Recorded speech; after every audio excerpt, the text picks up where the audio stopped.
Over the course of this video, I will be showing different methods how I'm going to make his fur. I've been practicing here and just to get an idea how we can make his fur, because he's got long hair and it's very hard to see how it looks, but it appears this, I would be happy with that type of finish there. Can you see that? Okay. And I use these three tools here. I'll get them for you.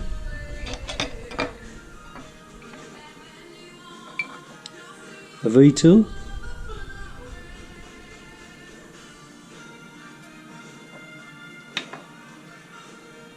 a small round tool, gouge, and a larger gouge. That set of chisels there cost me $70 on the internet. They're made in Japan.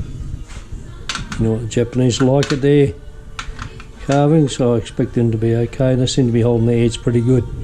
I keep them nice and sharp, and that's like everything else. Keep them nice and sharp and they work well. You don't have to be fancy and get the best, because one day you might say, oh, bugger this, I don't want to do it. One of the things that I've noticed is you can see this point here, and there's one more up here, and that's where the wood's been joined together. So I broke through that distance. These pieces of wood were 40mm thick. You can see it. It starts from there, comes there, goes out to here on his bum. Got a lot of work to do here. I'm just practicing, as I say, when I go down, because I looked on the internet. You get a lot of your answers on the internet, how you do the fur. So first thing I did is looked up Corgi, and there's a couple of them that have been made up there, but not to this extreme, only little things and all this, but you could zoom up and see what the fur looked like. So once you've got an idea how that fur's made, you can go for it here, and that's how it looks. This is bringing the reality into the carving. It's not going to look like a bare piece of wood then. And with this grain structure, I dare say that's going to help a lot. And in Gerry Dune recreated.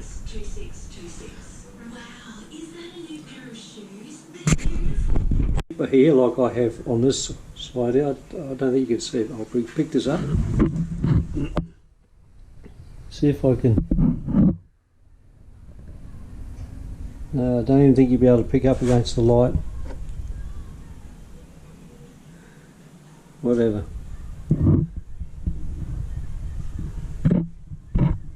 Well, it is hollowed out there. No, never mind. We'll just carry on, and you'll see what happens. I haven't done this for a while, so I thought I'd do this side first to make sure I know what I'm talking about. Right, but next thing we do is we get this. Now, my thing, what happens is the grain is going this way. Okay, so and actually that wood starts out here, so it would have been about that distance here, that distance there.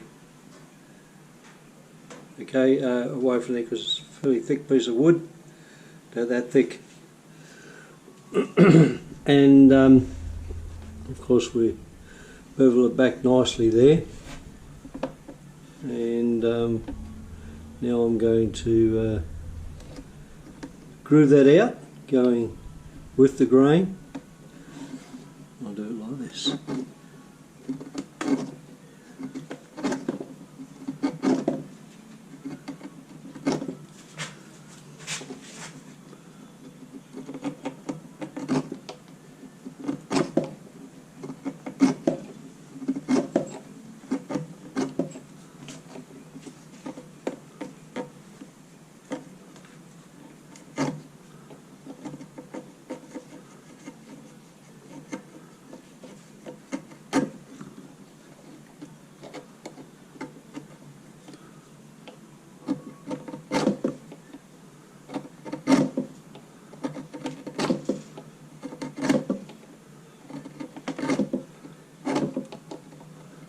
My chisel's a little bit blunt. Just needs a little bit of a touch up. Edges rolling over.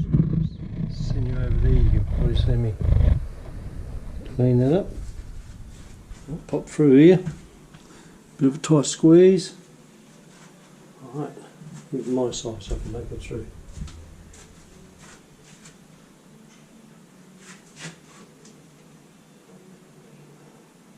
That.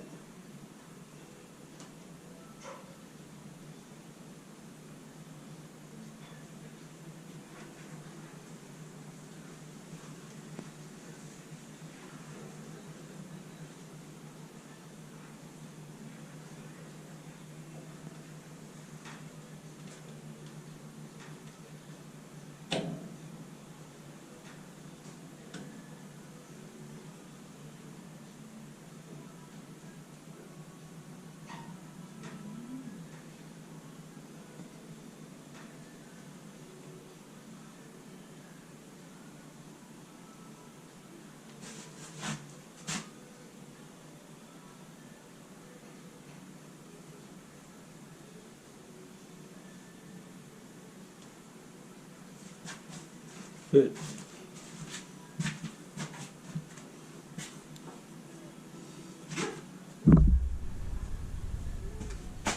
I'll get you on the job again.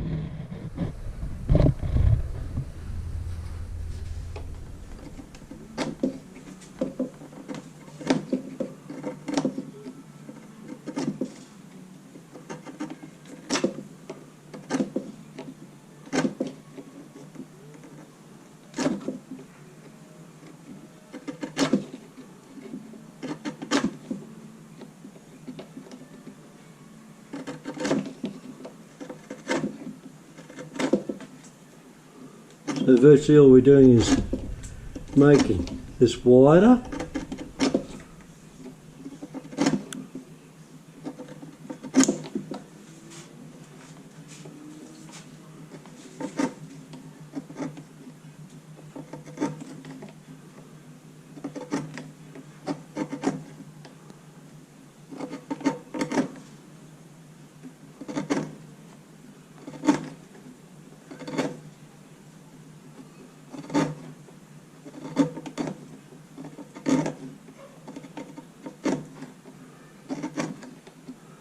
Just that little touch up on the leather and it really gets it. Curling those pieces of material off. Lovely sound of it.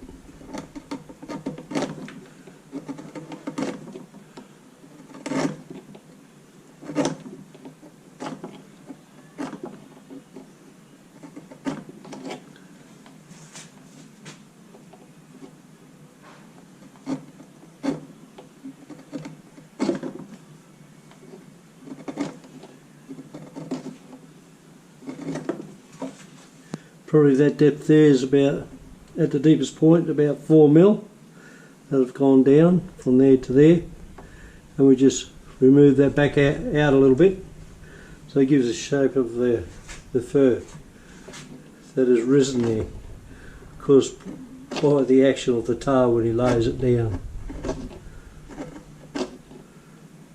Very hard to work out. Chased him around and taken many photos of his rear end, trying to get him out of stance. The only time I could do that with his tail up in the air is when he was waiting at the door to be let in. And I finally got one that I can use. One shot of me. Because I'm trying to get him as close as in that position. And I took it with my phone. Actually, I can show you.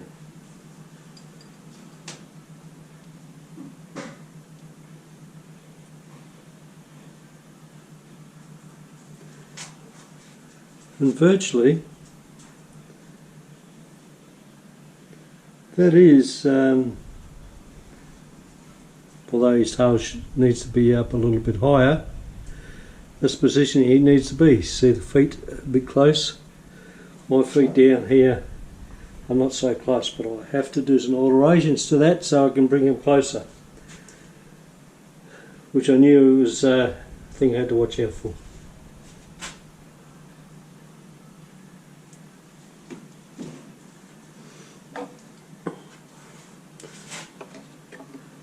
You can imagine that getting him to do a certain pose that looks very close to how you want to have him in the carve is practically impossible. So a lot of these ideas you have to conjure up in your own mind. How it goes, because his fur changes every second as he moves along. So this is my best effort at trying to get some comparison with him.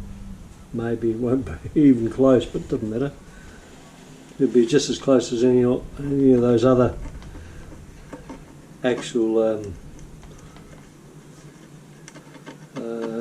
images on the internet that depict a dog being carved.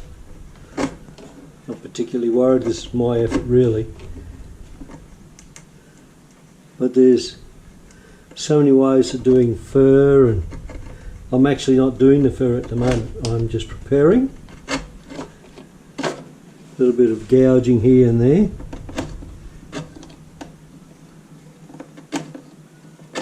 Get it down to a level where I can start gouging. And always got to remember, when you're gouging, you're removing materials still. So you can just keep on gouging away to get it down to the depth, and that way you don't have to worry about smoothing it off and then putting the fur on later. Shouldn't have to do that. You should keep it rough as you do with your gouger, then put your lines on to make the fur imitation, and you'll be very happy with the results, because it does transform the dog into something else, as you'll see, or hope to see.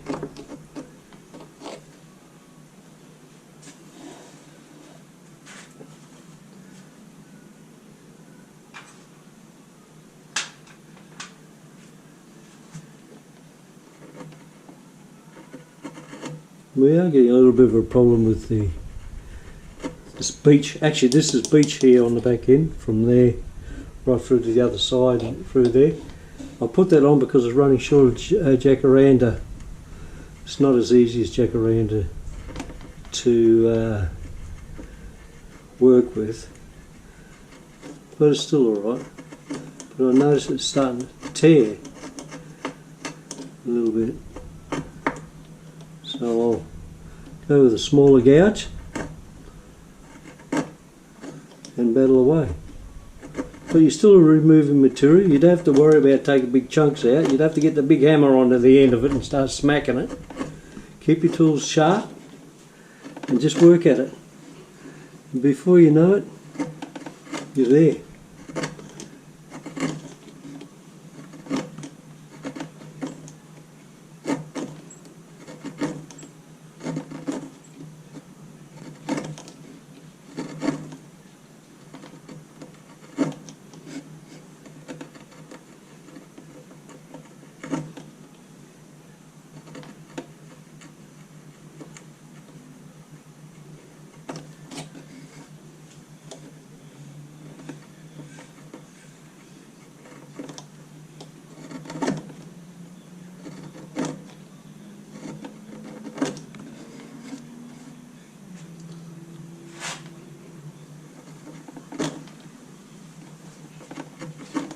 Always keep your hands clear, of course, from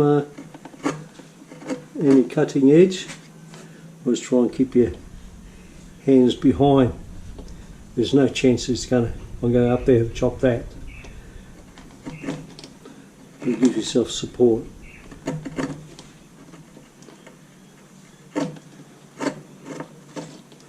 You can wriggle the chisel a little bit to the side if you want to take a large amount, because I have to take a large amount to get this hill down here. So you can do it like that. You're still a removing tool. Patience, and you'll get it done. And then you'll see, oh, just this looks like Gerry Dune's fur. It looks like your dog's fur.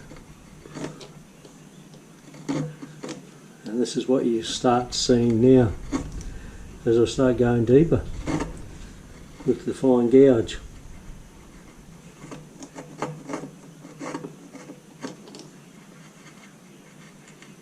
Don't go too long with your strokes. Try and keep them short.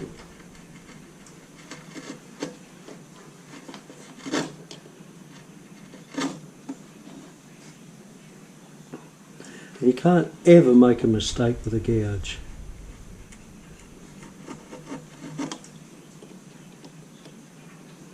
When putting a fur on, or if you're doing caricature, you know, putting a beard on or anything, you can never make a mistake.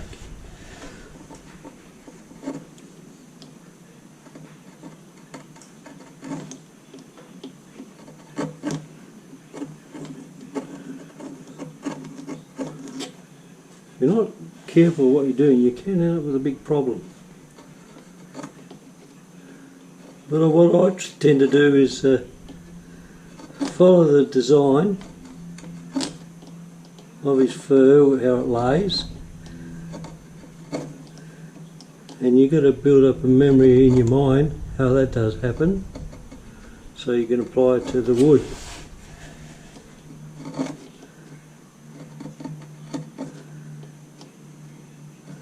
This is one technique of doing fur. There's another technique later that I'll show you, and it'll blow your mind away. And I picked that one up on the internet. They don't do it in Australia, they do this method. They do gouges, Australia and America. But in Europe, they do a different method, which I reckon is just as classy, if not better.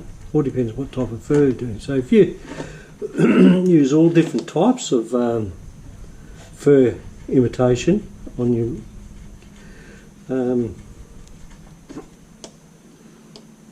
carving of your furry friend or whatever you're doing, it's unbelievable what you'll come up with.